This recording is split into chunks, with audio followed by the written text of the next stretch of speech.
Good morning, YouTube. This is Patty. I gotta quit saying Still, so many things to learn. I love doing these videos, I have to say. And first off, I would like to thank all of you who have subscribed to the Tinkerer's Wife. This gives me a place where I can share the knowledge that I have of plants and some of the history of plants in Oregon and other places, something that I love. It's also I can share my life with you and what's going on here, at least a portion of it. As I mentioned in an earlier video, the Tinkerer is a rather private man, but hopefully I'll be able to catch his cute little face on camera someday. Anyway, I just wanted to make a little video here today and kind of just walk you around. It's going to kind of be the vlog thing. One thing I know that is my weakness is I tend to put too much information into things and bounce around from one plant to another a lot. One of the things I would like to do as a goal is to focus in like on one plant or a group of plants and be more intensive on those kinds of things, but also have a lot of fun. You know, I'll probably do some DIY things that should be fun and hopefully inspiring, things you can do. I love to try new things. I mentioned that I'm a technique junkie, and oh boy am I. Give me something new to learn and I'm all over it, especially if it has to do with the garden or making something out of metal. Now that doesn't mean welding. That's something I would love to do, but my tinkerer welds, so I don't really have to learn. And I really don't think he's going to be my teacher. You know, some people you just don't want to learn from. You know how that goes. Anyhow, with that said, I'm going to get up from my chair here and see what I can do about taking you out in the garden, and we can kind of see some things that are going on, some plants, show you a plant purchase I made yesterday, and we will go from there.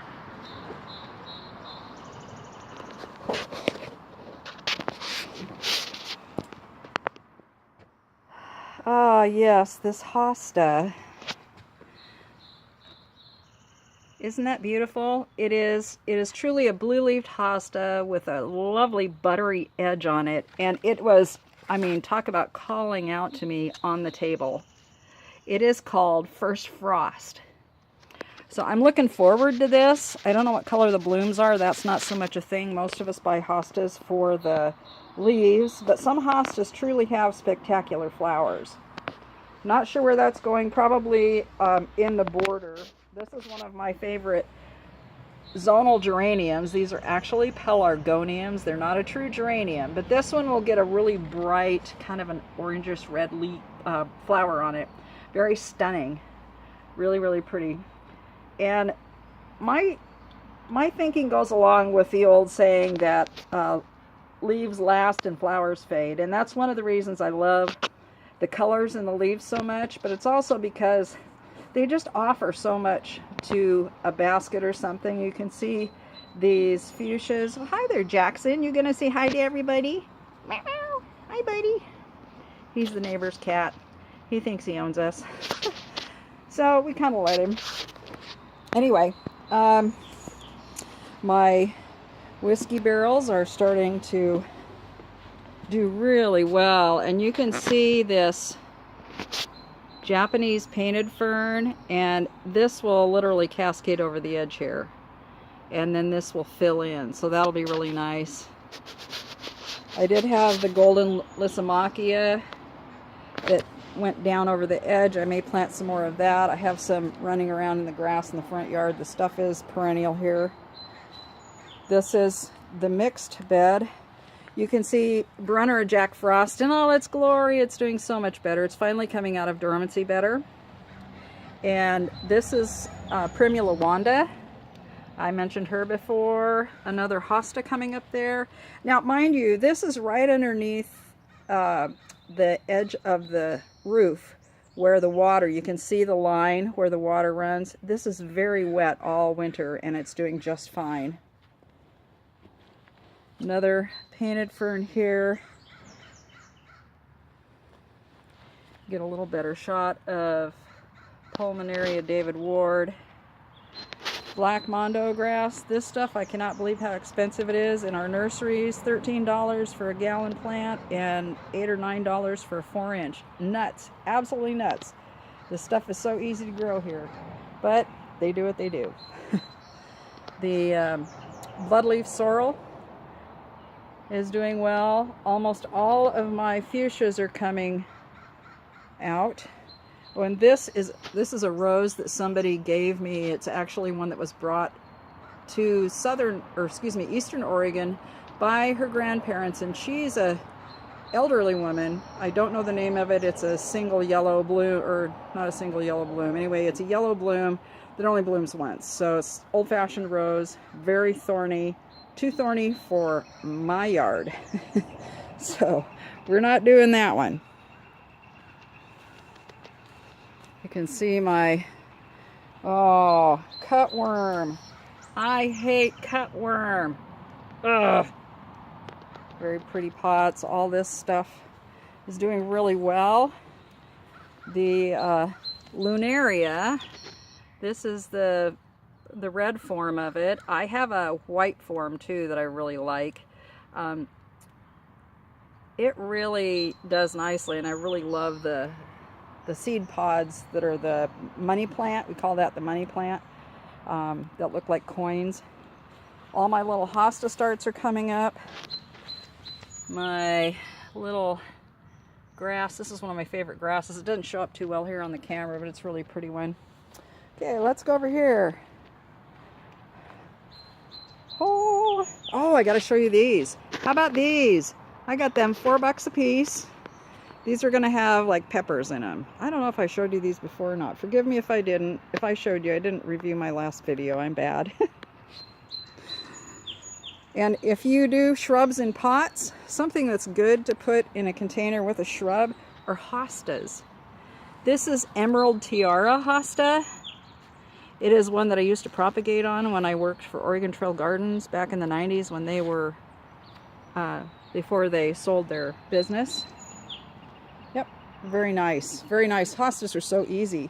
What I want to really show you here today, though, is I was out here working yesterday. Woohoo!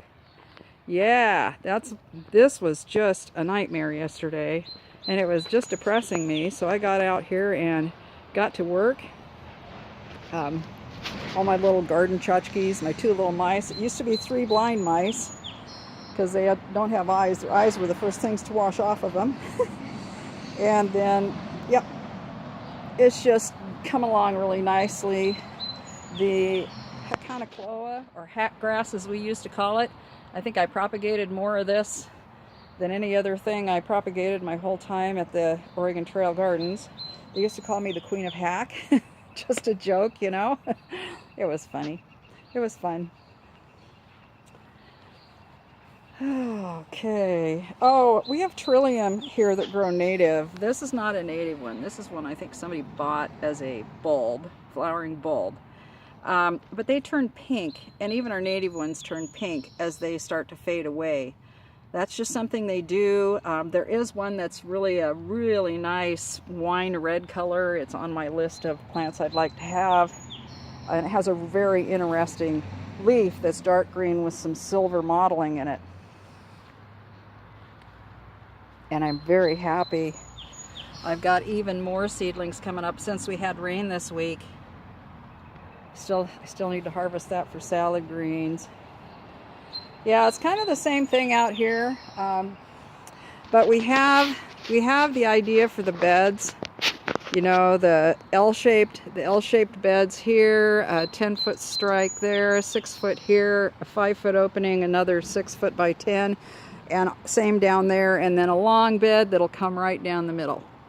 So I'm kind of looking forward to that. I've got a place for my 2 purple arbors and for 3 cattle panel things. I think we're going to cut one of the cattle panels in half maybe, but I figured that part out, so I'm pretty excited about that. But something I wanted to talk about that happened yesterday, not yesterday, but earlier this week. I'm going to turn the camera around here, so give me a sec. Pardon the hand. I had a kind of a breakdown moment the other night, and um, learning to walk in God's timing and figuring out what I should do. It made me realize sometimes that we really want God to tell us every single step, but a lot of times he doesn't, because he knows what we're going to do. He knows the steps we're going to take, and he's okay with the steps that we take because he's got a plan for those steps. And I look back, and when I hit the wall the other night, I looked at my tomatoes, and they were all like really too tall. They were hitting the lights. They're like a foot tall in these little tiny containers, and it's like the worst job of growing I've ever done. I blame the weather, but actually it's my fault for sowing them too early. And I tried taking cuttings, and it was at night, and I was too tired, and my pain flared, and I got two varieties mixed up, and I just started crying. I was so tired, and I just was like, what am I doing? What am I doing? And I was literally ready to throw the whole bunch in the compost heap. And I stopped myself and decided that I'd feel better tomorrow. And tomorrow came, and I sort of didn't feel any better, but I decided to give it a couple of days. And I came to grips with what I had done and just asked God to meet me where I am. That's kind of important when we're in these situations, to ask God to meet us right where we are. He knows we totally messed up, or sort of messed up, whatever you want to call it, but we didn't make the wisest decision. But he is willing to love us, meet us, and help us right where we are. And so that is my message to you today, that wherever you are, if you're in the thick of it, if you've got little boot waders on, and you're up to water and you're to your hips, and your feet are stuck in the muck, you just cry out to God and tell him, I messed up, help me. And he'll be there. Just wait on him. Just wait on him. He loves us more than we realize, and we are so hard on ourselves. I was so hard on myself the other night. I just a part of why I was growing so many tomatoes was because I'd spent a lot of money on seeds. I had lost my mind, as I say. And I truly had, and I was afraid that my husband would get upset if he found out how much money I spent. And now, mind you, I get guilty about spending any money, but it was a fair amount. It was more money than I've spent in a long time. And granted, I'll have seeds for a long time, which means we'll be able to save money on produce that we would buy at the store otherwise, and canned goods that we'd buy in the store and otherwise. So I needed to let go of the guilt, because that's what I used to walk in all the time when I was trying to perform for everybody else. I was trying to make everybody else happy, be at peace with everybody else, instead of doing what I knew I needed to do and just enjoying what God had given me. He'd allowed me and blessed me with joy as I bought those seeds, and I just felt this wellspring of spring I hadn't felt in almost 18 years. It was crazy. I can't explain it, but I just knew it was from the Lord. It wasn't going away. I didn't feel any guilt or conviction when I was purchasing the seeds, when I was sowing the seeds, except for the little twinge of guilt that was causing me to sow too many seeds. So what I am doing is, all of my tomatoes are out on the front porch because it's warm enough right now, and I have cuttings. I may take more cuttings. I'm not sure yet.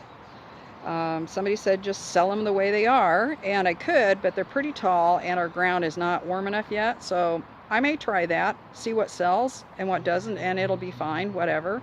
Maybe I'll have a tomato forest out along the front fence. I don't know. Free tomatoes. Come take your tomatoes. That'd be awesome. I would love to do that someday, but I don't know if my dear tinkerer is going to be too happy about that. So I, have to live with the man, as they say. So anyway, I just wanted to pass that by you.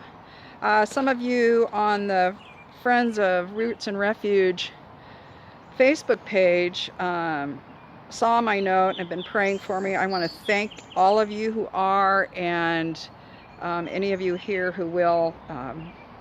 It's a challenge for me, being someone who suffers pain, and when I get going a little too hard, I crash.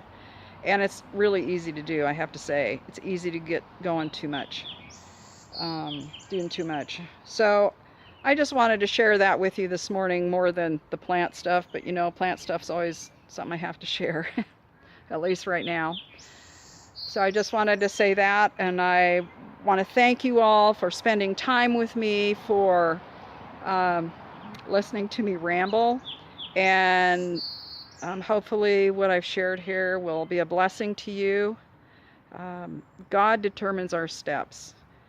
We have our dreams and our ideas and our plans, but it's God who determines our steps. He determined that I would sow those seeds. He knew that I would sow those seeds, and He had a plan. He had a purpose for me sowing all those seeds. That's my perspective as I see it in Scripture. So I just want to encourage any of you that are just struggling now, just get on your knees, you know, put your head down on your desk and pray wherever you are. Just seek the Lord. Seek the Lord now while He may be found. He'll lift you up. He will. That is His promise to us. And I just bless you, and I thank you for watching. This is Patty, the Tinkerer's wife. God bless.